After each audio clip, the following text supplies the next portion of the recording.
نحن ما أتينا بدين جديد، لكن الذي لا يميز قد يقول إذا سمع منا كلاما هو حق وصحيح من جهله.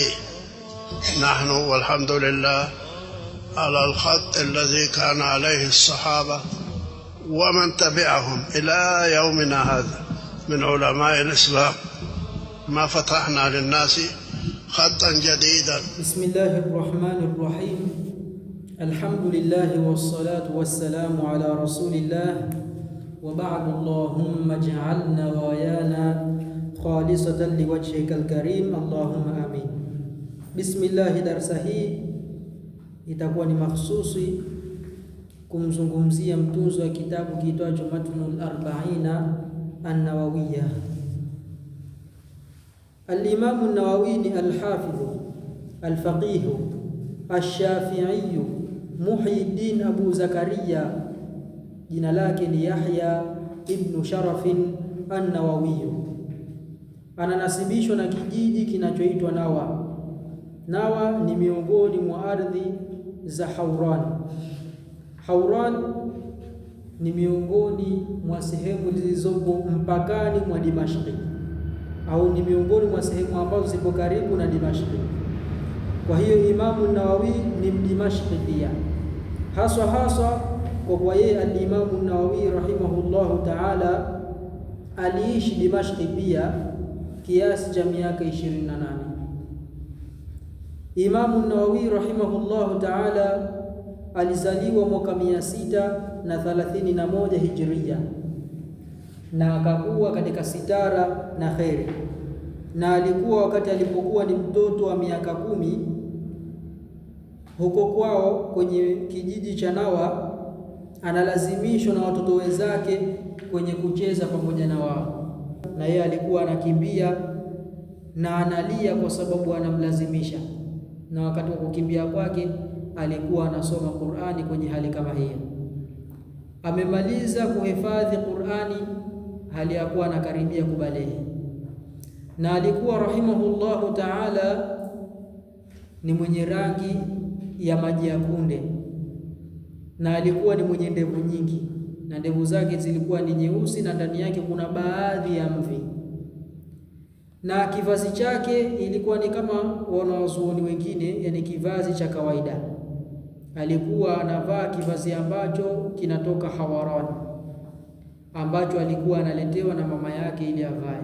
Alipofikia umri wa miaka 19, wakati huo ameanza kusoma kwao. Kwanza ni mwenye kuchukuliwa na baba yake kwenye mji wa Dimashq rasmi, na huo ulikuwa ni mwaka wa 649 Hijria. Akafikia kwenye madrasa ambayo ilikuwa inaitwa al-Madrasatu Ar-Rawahiyya, akaendelea kuishi humu mpaka alipokufa, hakuhama. Na alikuwa ana kichumba.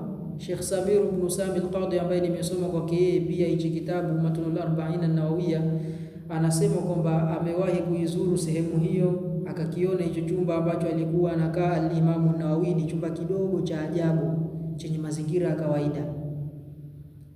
Mwanzo alipofika hapo Dimashq kwenye sehemu hiyo, alikaa takriban miaka 2 halali kwa kujinyoosha, analala hali ya kukaa kitako, na alikuwa halali kwa muda mrefu, ndio maana alikuwa hajinyoshi ili asipoteze muda, na alikuwa anajipatia chakula kwa kazi ambazo zilikuwa zinapatikana hapo madrasa, na baadhi ya wakati hicho ambacho alikuwa anapata kutokana na kazi hiyo pia alikuwa anatoa sadaka.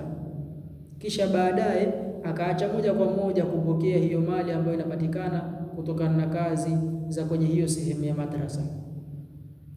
Alihifadhi kitabu cha At-Tanbih. Kitabu cha At-Tanbih cha Ash-Shirazi ni kitabu cha fiqh kikubwa.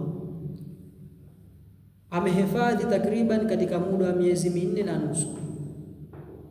Kisha akahifadhi Rubu al-Ibadati katika kitabu cha Al-Muhadhab cha Imamu Rafi'i. Pakisema Rubu al-Ibadati panakusudiwa mambo ya tahara mambo ya swala, funga, zaka na hija, ndio rubu'ul ibadati. Na kitabu cha Al-Muhadhab ni kikubwa cha mijeledi. Kwa muda uliobakia katika mwaka, yani amehifadhi sehemu hizo katika kitabu hicho. Kisha akahifadhi Muqaddimatul Jurjani, hicho ni katika elimu ya nahwu, na akahifadhi kitabu kinachoitwa Al-Muntakhab, hicho ni katika usuli. Al-Imam an-Nawawi rahimahullahu ta'ala, kama alivyosema yeye mwenyewe, alikuwa hapo Dimashqi anasoma kwa Al-Kamalu Ishaq Al-Maghribi, na alikuwa amelazimiana naye huyo shekhe mpaka huyo shekhe akampenda, kwa sababu ya alichoona kwake yeye kuna kujilazimisha na kujishughulisha kwake na elimu na kutokuchanganyika kwake na watu, mpaka akawa amempenda mapenzi makubwa na akamfanya kuwa ndiye mwenye kurejea masomo yake. Yani alikuwa akisomesha huyu Sheikh Al-Kamalu Ishaq Al-Maghribi, baada ya kusomesha yeye anakuja Imamu Nawawi anarejesha tena lile somo, yani anasomesha tena ili watu wadhibiti zaidi. Kisha Imamu Nawawi akahiji mwaka wa 51,600 Hijria, yani pamoja na mzazi wake, yani baba yake, na hiyo ndio ilikuwa hija ya Uislamu, yani ni hija ya faradhi. Hapo ndio ametekeleza hija ya faradhi. Alipotimiza hija, baada ya kuhiji akarejea Dimashqi, ndio hapo sasa ukaanza kudhihiri ukunjufu wa elimu yake na ukunjufu wa ufahamu wake, na zikang'ara alama za ufahamu wake, mpaka baadhi ya wanazuoni wakasema sabballahu alayhi alilma sabba, alimimina Mwenyezi Mungu juu yake elimu kumimina baada ya kutoka kwenye hija. Wala hakuacha kujishughulisha na jambo la elimu, na alikuwa anafuata athari za shekhi wake Al-Kamalu Ishaq Al-Maghribi ambaye tumemtaja nyuma. Alikuwa anamfuata hata kwenye ibada pia, kama vile swala, funga na kuipa mgongo dunia na uchamungu, na kutopoteza hata wakati mdogo katika wakati wake, hasa baada ya kufa shekhe wake, kwa sababu baada ya kufa shekhe wake alizidi pia katika kujishughulisha na jambo la kusoma na kufanyia kazi elimu, mpaka ikafikia kuwa kwa kila siku alikuwa na darsa 12 za kusoma yeye. Hapo ni mbali na darsa za yeye kusomesha. Alikuwa anaenda kwa mashekhe mbalimbali kwa kushereheshewa na kusahihishiwa na mfano wa hivyo. Alikuwa na darsa 2 katika kusoma kitabu cha Al-Wasit, na darsa ya 3 anasoma kitabu cha Al-Muhadhab, na darsa 2 katika kusoma elimu ya hadithi, darsa 1 katika kusoma elimu ya nahwu, darsa 1 katika elimu ya lugha, darsa 1 katika elimu ya sarfa, darsa 1 katika usulul fiqh, na darsa 1 katika asmaur rijal, hiyo ni fani, na darsa 1 katika kusoma usuluddin, yani masala ya tauhidi. Amesema al-Imamu Nawawi mwenyewe, wa kuntu ualliqu jamia ma yataallaqu biha, na nilikuwa natia taaliki vyote vinavyofungamana na hayo, kila ambacho anasikia kuna faida alikuwa anaandika. Kwa hiyo kuandika unachosikia kuna faida si aibu, inatakikana. Hata wanawazuoni walikuwa wanafanya hivyo, kama huyo Imamu Nawawi. Min sharhi mushkilin, kuna kukusherehesha jambo lenye kutatiza, wa idahi ibarati, na kuiweka wazi ibara, wa dhabti lughati, na kudhibiti lugha. Mpaka alikuwa anadhibiti lugha, maana yake kama ni fatha kasra alikuwa anadhibiti. Sio kama sisi siku hizi tumejifanya ndio tunajua nahau, mtu hadhibiti yale matamko. Anasema Imamu Nawawi, wa barakallahu li fi waqti, na amebariki Mwenyezi Mungu nibariki mimi katika wakati wangu, wa ishtighali, na kushughulika kwangu, wa aanani alayhi, na akanisaidia juu ya hayo.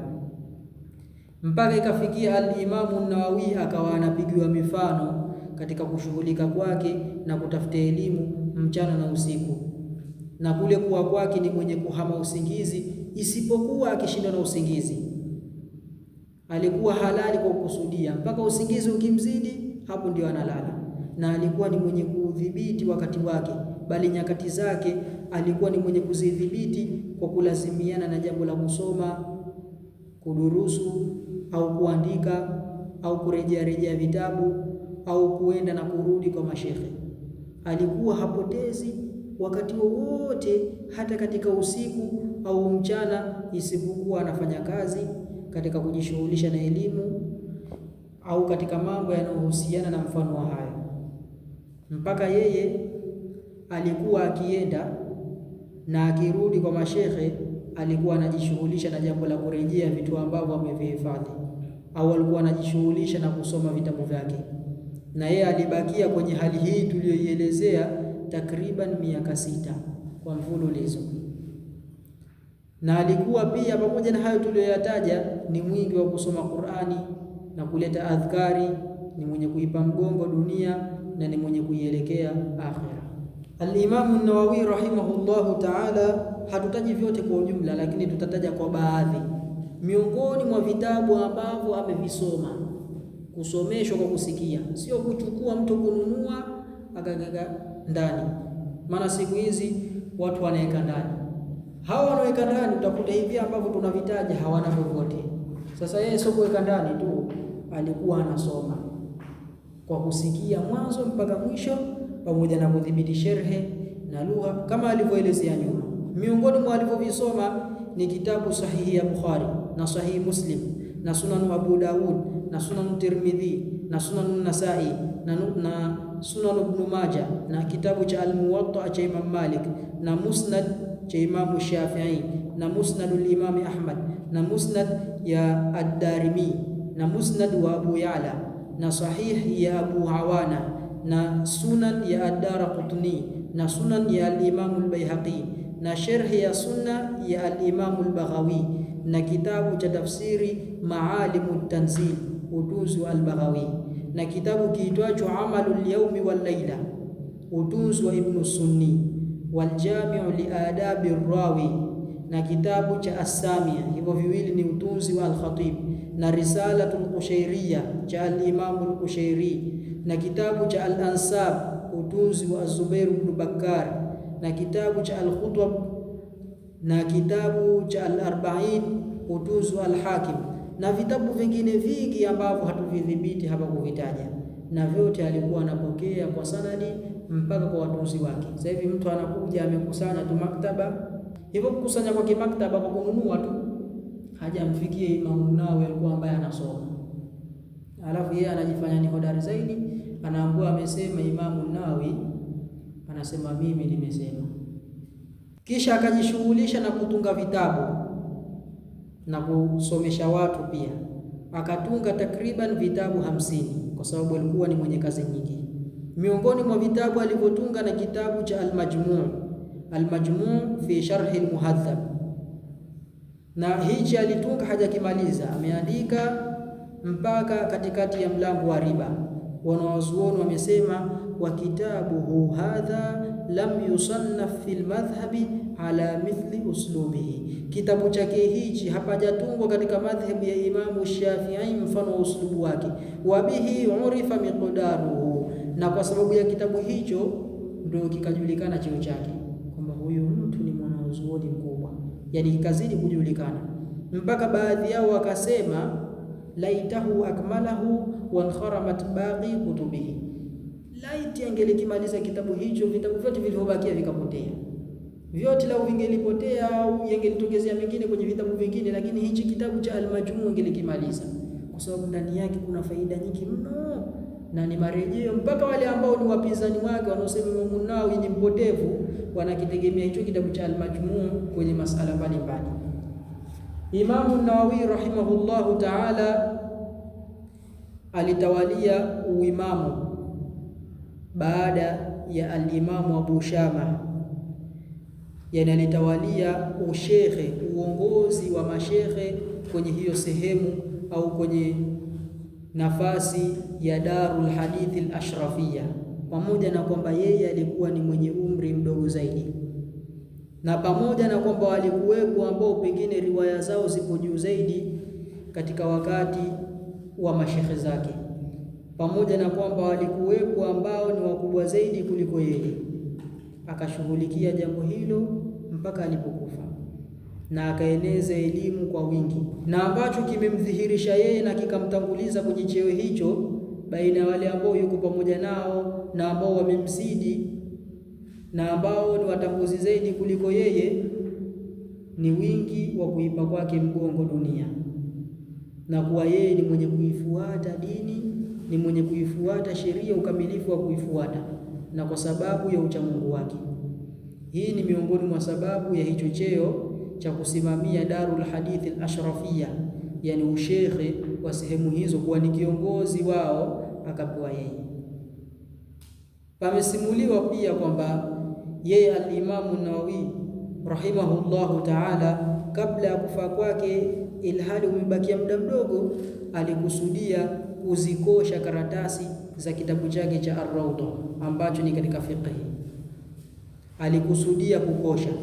Zamani karatasi walizokuwa wanatumia, ukikosha kwa maji ule wino ulikuwa unafutika. Kwa hiyo alikusudia kuzikosha karatasi, kwa sababu ndani yake mulikuwa mna baadhi ya makosa. Kitabu hichi cha Ar-Rawda alikuwa amekifupisha kutokana na kitabu cha al-Imamu Ar-Rafi'i, na yeye alikuwa amefupisha kitabu cha Imamu Ar-Rafi'i, lakini chapa ambayo ameitegemea ya kitabu cha Imamu Ar-Rafi'i ilikuwa ni mbovu, yani ina kasoro nyingi na makosa mengi, yani makosa yake ni mengi. Na yeye Imamu Nawawi alikuwa akiandika, anaandika kwa haraka sana. Lau ingelikuwa amezingatia japo kidogo, ingelimkalia wazi kwamba kuna kosa kadhaa na kosa kadhaa na kosa kadhaa, lakini wanawazuoni wanasema alikuwa anaandika kwa haraka kama vile farasi mwenye kwenda haraka. Kwa hiyo hii ikawa ni sababu ya yeye kutoyaona baadhi ya makosa ndani yake, na alikuwa yeye kama inavyosimuliwa anaandika mpaka mkono wake unashindwa kuandika. Hapo ndio anaweka peni, halafu anasoma mashairi haya: la in kana hadha ad-dam'u yajri sababatan ala ghairi su'da fahuwa dam'un mudayya'un. Ikiwa haya machozi yanatiririka, kutiririka tu, yanapita kumiminika tu, kububujika tu, basi na furaha, ini sio kwa kuwafikiana na jambo la dini, basi hayo ni machozi yenye kupotezwa. Haitakiwi hayo machozi yamwagwe, anakusudia hivyo. Kwa hiyo alikuwa anashughulika na jambo la kuandika, alikuwa anashughulika na jambo la kufupisha, na alikuwa ni mwenye kufanya kwa haraka, kiasi ya kwamba baadhi ya makosa ilikuwa yanaingia ndani yake kwa vile amefupisha kupitia kitabu ambacho au kupitia chapa ambayo ilikuwa ni mbovu. Wanasema ni radia, ina makosa mengi. Sheikh Samir ibn Sami al-Qadi anasema kawaida wa wanazuoni, watu wa elimu, na njia yao ni kutowazuia wao kumheshimu kwa mtu, kubainisha ambacho kimetatiza au ambacho kimeenda kinyume na usawa katika vitabu vyake huyo mtu, hata kama wanamheshimu. Kwa hiyo walikuwa wanabainisha katika maneno yake kuna kosa fulani mathalan, kwa kuwanasihi wengine wasijakafuata lile kosa. Na wako wanawazuoni wingi wa madhhabu ya Imamu Shafi'i ambao walikosoa baadhi ya sehemu kwenye kitabu chake Imamu Nawawi Ar-Rawda, na yeye mwenyewe alijua kwamba ndani yake muna makosa, ndiyo maana akakusudia kukikosha. Akaacha kukikosha baada ya kuambiwa kwamba tayari misafara wameshakichukua kitabu hicho, waliokuja huku na wameshaenda nacho mbalimbali. Maana yake hata ukikikosha tayari kishaenea, na hakuwahi tena kukirejea tena hicho kitabu cha Ar-Rawda, yani hakupata kupitia ili kuweka sawa, kwa sababu baada ya hapo alikufa karibuni. Wengi katika wanazuoni wamekosoa humu ndani, miongoni mwao ni al-Imamu al-Bulqini ambaye kwenye daraja kifiqhi, kielimu yupo daraja ya juu zaidi kuliko al-Imamu Nawawi rahimahullahu ta'ala, ijapokuwa Imamu Nawawi kizama alikuwa mwanzo kabla ya al-Imamu al-Bulqini. Miongoni mwa ambao wamekosoa katika kitabu cha Ar-Rawda cha Imamu Nawawi ni kauli yake kwa muachiliko kusema kwamba inaswihi kuswali nyuma ya Mu'tazila. Kasema hivyo kwa kuachilia hivyo. Wakasema kwamba ilikuwa inatakikana abainishe kwamba makusudio yake inaswihi kuswali nyuma ya Mu'tazila ambaye hajafikia mpaka wa kufuru, ama ambaye amefikia kwenye mpaka wa kufuru, kama ambao wamesema kwamba Mwenyezi Mungu alikuwa ni mwenye kuweza kuumba kiumbe au kuumba vitendo vya mja, kisha Mwenyezi Mungu akampa mja uwezo wa kuumba, akawa Mwenyezi Mungu ni mwenye kushindwa, kama hawa. Na wale ambao wamesema kwamba mja anafanya anachotaka hata kama Mwenyezi Mungu hataki, kwa uwezo wake yeye mwenyewe mja, wenye kusema hivyo pia. Na mfano waliosema maneno kama hayo katika maneno ya kufuru, hakuna hata mmoja katika wanaozuoni wa tauhidi wenye kuzingatiwa ambaye amesema kwamba hao ni Waislamu na inaswihi kuswali nyuma yao. Hao kwa makubaliano haifai kuswali nyuma yao na wao ni makafiri.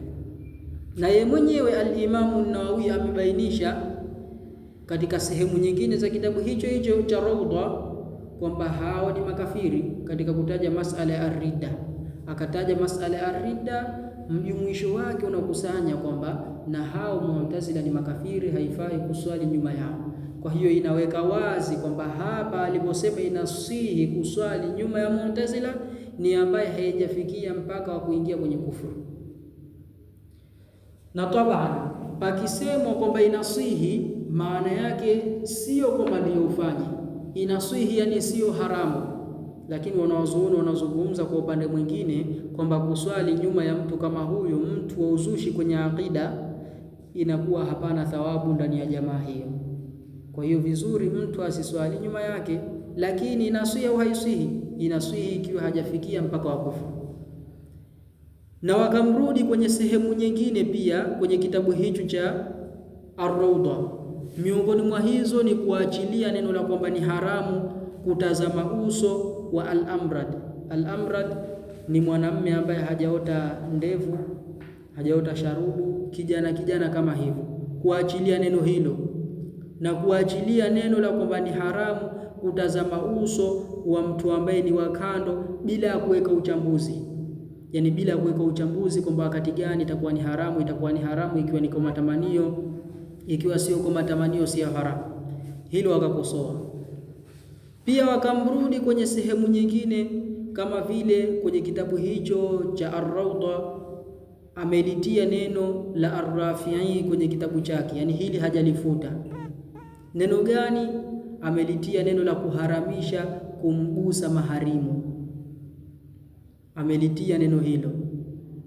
Bali pia akaingiza neno la kwamba ni haramu kumbusu mama na kumgusa, na hili ni kosa. Kwa hiyo wanaozuoni wamekosoa kwenye hili, na hilo pia ni kinyume na ijma'i. Lakini taban kama tulivyotanguliza nyuma, mambo kama haya Imamu an-Nawawi ni kwa sababu alipokuwa anaandika hichi kitabu alikuwa anaandika kwa haraka mpaka wakafikia kusema kwamba kana kaljawadi almusri'i fi midanihi, alikuwa ni kama vile farasi mwenye kuenda mbio katika kiwanja chake. Kwa alikuwa akiandika kwa haraka mno kiasi ya kwamba ilikuwa hapati kuzingatia baadhi ya muhala. Kwa hiyo alikuwa anatokezea makosa, na ndiyo maana yeye mwisho wa maisha yake akakusudia azikoshe karatasi za kitabu cha Ar-Rawda. Na hili hili linatokana na kule kuandika kwake kwa haraka kwenye kufupisha kwake mpaka kukapelekea kuingia kwenye makosa katika kuelezea kwake. Na jambo hili pia amelisema Al-Isnawi rahimahullahu ta'ala. Na wako wanawazuoni wengine pia wamefuatilia sehemu nyingine nyingi ambazo ni makosa kwa ajili ya kuwazindua watu, na sio kwa kukusudia kumdhalilisha Imamu Nawawi au kumshusha kuepukana na daraja yake, sio kwa kukusudia hivyo. Na alikuwa al-Imamu Nawawi rahimahullahu ta'ala ni sunni miongoni mwa Ahlus-Sunna wal Jamaa. Alikuwa ni ash'ari kwenye aqida. Ash'ari au Ash'aira na Maturidiyya ndio Ahlus-Sunna wal Jamaa. Na kwa sababu ya hili ndio wakamfanyia uadui makhawariji wa zama hizi, wafuasi wa wenye kumfananiza Mwenyezi Mungu na viumbe, wafuasi wa yule mtu aliyetoka Najdi, nao ni wenye kuitwa mawahabi, na wanajiita pia kwa jina la salafi kwa uongo, na wanajiita ansari sunna pia kwa uongo, na wao ni wapotevu. lakini wao wakaja wakadai eti Imamu Nawawi ni mpotevu, ni mzushi. Tunamuomba Mwenyezi Mungu awasalimishe Waislamu kutokana na shari zao na waongozi hao mawahabi. Na alikuwa rahimahullahu ta'ala ni mcha Mungu, na alikuwa maisha yake ni maisha ya kawaida. Alikuwa hali matunda ya Dimashqi kwa sababu ndani yake kulikuwa kuna wakfu nyingi. Kwa hiyo alikuwa anaogopea kuja kula kitu ambacho ni haramu juu yake. Kwa hiyo alikuwa anaepukana na hilo ili kuepukana na shubuhati. Na katika masala hayo wanawazuoni wameelezea kwa undani na uchambuzi sababu ni vipi. Haya yanaelezewa katika vitabu vingine. Panasimuliwa pia mara fulani alikula nusu ya punje ya baadhi ya matunda ya Dimashqi, nusu ya punje, yani nusu ya sehemu ndogo. Kwa nini? Kwa sababu kuna mtu alikuwa ametundikia kumwacha mtumwa huru Imamu Nawawi akila japo hiyo sehemu ndogo ya tembe ya tunda. Baada ya kumfikia hiyo habari, ndio akafanya hivyo ili ule mtumwa aachwe huru, na huenda baada ya kufanya hivyo akatema au huenda akatapika baada ya kutulizana, kwa vile tulishapatikana jina la kwamba ameshakula. Huenda baadaye alitapika, hasa alijitapisha kwa sababu hataki alikuwa kufanya jambo kama hilo.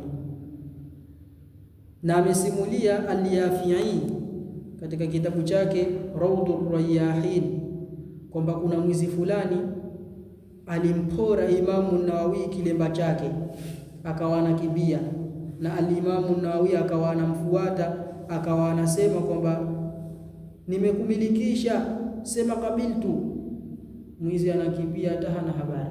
Yani ilikuwa makusudio yake ili mradi yule asiingie kwenye haramu. Kwa hiyo aseme tu kabiltu, nimekubali, kwamba sio kwa kuiba tena, hii nishageiwa. Hii ilikuwa ni kutokana na himma yake na uchamungu wake, na alikuwa akiwataja watu wema, anawataja kwa kuwatukuza na kwa kuwaheshimu, na anataja makarama yao na sifa zao nzuri, na anawahudumikia pia watu wema yeye mwenyewe kwa mikono yake mbele ya watu. Na alikuwa ameachana na ladha za dunia. Pia alikuwa yeye hali isipokuwa ambacho analetewa na baba yake, kama vile keki ambayo ni kavu na tini kutoka Haurani, na alikuwa anavaa vivazi vya kawaida ambavyo alikuwa analetewa na mama yake, wala hakuwa anaingia kwenye hammam. Hammam ni sehemu za kuogea ambazo walikuwa wanaogea watu kwa pamoja. Na alikuwa pia anaacha kula matunda kama tulivyotanguliza, wala alikuwa hakubali zawadi yoyote kutoka kwa mtu yoyote isipokuwa watu wake wa karibu na baadhi ya watu wema. Na baadhi ya ashabu wake walimwalika kwa ajili ya kwenda kula baadhi ya vyakula ambavyo vilikuwa ni vizuri, au alikuwa amemmenyea tunda ambalo lilikuwa ni zuri, akajizuia kula, akasema akhsha an turtiba jismi wa tajliba an-nawm, naogopea hicho kupatia umaji mwili wangu na kuvutia usingizi, naogopea kulala nikila. Lakini kwetu sisi au baadhi yetu tunautafuta hasa usingizi, yeye alikuwa anaukimbia. Na alikuwa anakula mkate ambao analetewa na baba yake kutoka Nawa, ulikuwa unapikwa kwa ajili yake yeye, analetewa chakula cha wiki nzima. Alikuwa hali isipokuwa chakula hicho, na alikuwa hatowei isipokuwa aina moja tu, ama siki ama zaiti, mafuta ya zaiti ama nyama, wala hakuoa moja kwa moja kwa sababu alikuwa ameshughulika na elimu na kuifanyia kazi.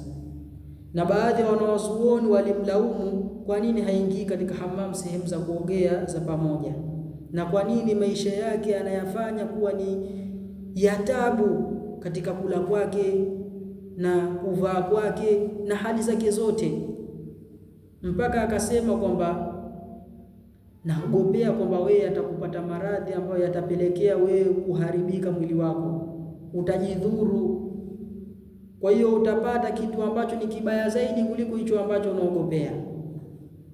Akasema al-Imamu Nawawi kumjibu huyo shekhe, inna fulanan swama wa abada Allah ta'ala, hakika fulani alifunga na akamwabudu Mwenyezi Mungu mtukufu, hatta khadarra adhamuhu, mpaka akapiga rangi kijani mifupa yake.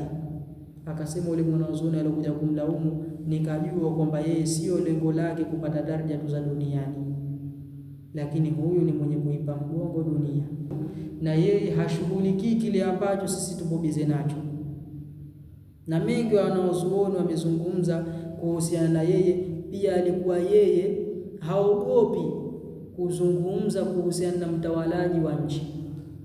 Alikuwa akikosea mtawalaji wa nchi anazungumza, wala haogopei lawama za mwenye kulaumu, bali alikuwa akishindwa kwenda moja kwa moja kumwambia, anaandika ujumbe na anawapa watu wamfikishie. Miongoni mwa aliyoandika ni karatasi ambayo ameipeleka kwa Al-Dhahir Baybars. Alikuwa ni mfalme mkubwa na tawala sehemu kubwa. Ndani ya hiyo risala alikuwa amekusanya ndani yake kumnasihi kufanya uadilifu kwa raia na kuondoa kodi na mfano wa hayo. Pia aliandikiwa jambo kama hilo na zaidi ya shekhe mmoja. Imamu Nawawi alimwandikia na mashekhe wengine pia walimwandikia, lakini Al-Dhahir Baybars akarejesha kwa mrejesho ambao ni mbaya, mrejesho wenye kuumiza. Wale wanawazuoni wote waliomwandikia wakarudi nyuma, wakawa hawajamjibu tena, lakini Imamu Nawawi hakunyamaza, akaandika tena kumjibu kwa sababu ya majawabu yake Al-Dhahir Baybars. Huyo ni mfalme na ni mtawala mwenye nguvu. Miongoni mwa walioandika ndani yake ni haya: jamiu ma katabenahu awalan wa thaniyan, yote tuliyoandika mara ya kwanza na mara ya pili, hii tunayoandika huwa nasiha, ni nasaha, allati na'taqiduha, ambazo tunazitakidi, waradinu Allah biha, na tunatarajia malipo kwa Mwenyezi Mungu kwazo, wanasaluhu dawama alaiha, na tunamuomba kudumu juu yake, hata nalqahu, mpaka tukutane naye kwa hesabu. Wasultanu ya'lamu annaha nasihatun lahu wa lirraiya, na mfalme, yani anamkusudia Al-Dhahir Baybars, anajua kwamba hizo ni nasaha kwake na kwa raia. Walaysa fihi ma yulamu alayhi, na hamuna ndani yake ambacho analaumiwa juu yake. Walam naktubu hadha lisultani, wala hatukuandika hichi kwa ajili ya mfalme, illa liilmina, isipokuwa kujua kwetu, biannahu yuhibbu shar'a, kwamba yeye anapenda sheria, wa mutabaata akhlaqi rasulillahi, na kufuata tabia za mtume sallallahu alayhi wasallama, fi rifqi birraiya, katika kuwafanyia upole raia, wa shafaqati alaihim, na kuwafanyia huruma, wa ikramihi, na kuakirimu kwake, li athari nabii sallallahu alayhi wasallama, kwa sababu ya athari za mtume sallallahu alayhi wasallam. Wa kullu nasihin lisultani muwafiqun ala hadha alladhi katabna, na kila mwenye kumnasihi mfalme ni mwenye kuwafikiana na hichi ambacho tumekiandika. Yani hichi ambacho mimi nimekiandika, wote wenye kukunasihi wanakubaliana na hili kwamba mimi sijakosea. Kisha akasema kwenye risala hiyo ya pili, wa amma ana fi nafsi, na ama mimi katika nafsi yangu, fala yadhurruni tahdidu, hakunidhuru mimi kutishiwa. Nilivyotishia kwa kujibu hizi risala zetu hakunidhuru, wala aktharu minhu, wala zaidi ya hivyo, wala yamnauni dhalika min nasihati sultani, wala halinizuii hilo, huo utisho kututisha hakunizuii kumnasihi mfalme. Fa inni a'taqidu anna hadha wajibun alayya, kwani hakika mimi naitakidi kwamba hili ni lenye kulazimu juu yangu, wa ala ghairi, na juu asiyekuwa mimi. Wama tarattaba ala alwajibi fahuwa khairun wa ziyadatun inda Allahi ta'ala, na ambacho kimefungamana na wajib ni khairi na ni ziada kwa Mwenyezi Mungu mtukufu. Innama hadhihi alhayatu dunya mata'un wa innal akhirata hiya darul qarar, hakika haya maisha ya dunia ni starehe, na hakika akhira ndiyo nyumba ya kudumu milele. Wa ufawwidu amri ila Allah, inna Allah basirun bil ibad, na ninategemeza jambo langu kwa Mwenyezi Mungu, hakika Mwenyezi Mungu ni mwenye kuona mambo ya waja. Halafu akasema waqad amarna Rasulullah, na hakika ametuamrisha mjumbe wa Mwenyezi Mungu sallallahu alayhi wasallama, an naqula alhaqa haythu ma kunna, tuseme haki popote tutakapokuwa, wa alla nakhafa fillahi lawmata laim, na tusiogope kwa ajili ya Mwenyezi Mungu lawama za mwenye kulaumu, mpaka aliposema wala hujjata lana inda Allahi, na hapana hoja kwa ajili yetu sisi mbele ya Mwenyezi Mungu, idha tarakna an-nasihata alwajibata alaina, tukiacha nasaha zenye kulazimu juu yetu, yani tukiacha kunasihi watu. Wassalamu alaikum wa rahmatullahi wa barakatuh. Na alikuwa shekhe, yani Imamu Nawawi, amemsemeza mmoja katika wafalme kwa sababu haya aliyasema mbele ya mfalme. Ukiacha hii ambayo amepeleka risala, aliyasema mbele ya mfalme fulani kwa maneno ambayo ndani yake kuna uzito, maneno magumu kama hivyo tulivyotanguliza na mengineyo. Na akasema ndani yake pia, laqad aftauka bil batili, wamekutolea fatwa kwa hukumu batil, miongoni mwa ambayo amemfikishia, wamekupa fatwa batil. Laisa laka akhdhu ma'unatin, huna haki ya kuchukua msaada, hatta tanfada amwalu baitil mal, mpaka zimalize mali za baitul mali ya Waislamu. Watuida anta, na urejeshe wewe, wanisauka, na wake zako, wa mamalikuka, na falme zako, tawala zako, wa umarauka, na viongozi wako, ma akhadhum, mlichokichukua, zaidan an haqikum, ambacho ni ziada ya haki yenu. Haki yenu ndio mbaki nayo, lakini ambacho mwadhulumu watu, ambacho ni kodi mmechukua kwa watu na mfano wa hivyo, muwarejeshe. Wataruddu fawadila baitul mali ilayhi, na murejeshe ziada za baitul mali kwenye baitul mali. Mukisharejesha kama hivyo, yakamaliza yote hayo, hapo ndiyo muombe msaada kwa watu. Mulodhulumu yote mrejeshe kwa watu, kwa sababu ya haya maneno ambayo yalikuwa ni magumu. Alipotoka yule mfalme akasema, mkatieni wadhifa wake, yani mwachisheni kazi. Wakasema huyo hana kazi wala hana malipo. Akasema sasa anakula kutokana na kitu gani? Wakasema kwamba huyo anakula kutokana na kile ambacho analetewa na baba yake. Mfalme akakasirika, akataka kumuua. Panasema kwamba alimuona mnyama ambaye ni mkubwa hatari, akaacha kumuua na akaogopa, akarudi nyuma, mpaka ikafikia hatua akawa anampenda Imam An-Nawawi na anamtukuza, mpaka akawa anamuogopa pia.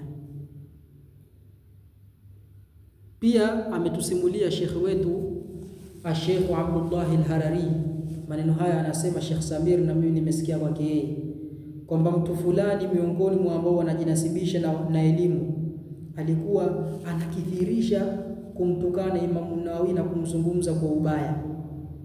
Alipokufa huyu mtu, ulimi wake ukatoka nje kwa namna mbaya, kafa na jilimi lake limetoka nje.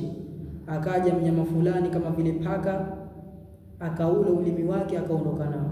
Na hichi kisa pia kimo katika Tabaqatu Shafi'iyya na vitabu vingine, na vitabu vyake vimeenea katika magharibi na mashariki, na walillahi alhamdu, vitabu hivyo vimewekewa kabuli na Mwenyezi Mungu Subhanahu wa Ta'ala. Na miongoni mwa vitabu hivyo ni hichi kitabu ambacho tunasoma, Matnul Arba'in an-Nawawiyya, ambacho biidhnillah kwenye darasa ijayo tutaanza kukisoma kwenye hadithi ya kwanza. Wallahu tabaraka wa ta'ala a'lamu ahkam, wa sallallahu ala sayyidina Muhammadin wa alihi wa sahbihi wa sallam, walhamdulillahi awwalan wa akhira. Safinatu taqwa jarat ya dhulla man taraka as-safin, ya dhulla man taraka as-safin, ya dhulla man taraka as-safin.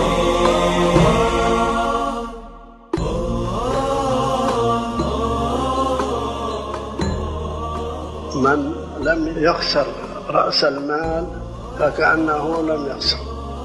رأس مال المسلم العقيدة، عقيدة أهل السنة، وهي الحمد لله تعالى موجودة فينا. الجمهور بعد على تلك العقيدة، وإن قصرنا في الأعمال، نحمد الله على ذلك.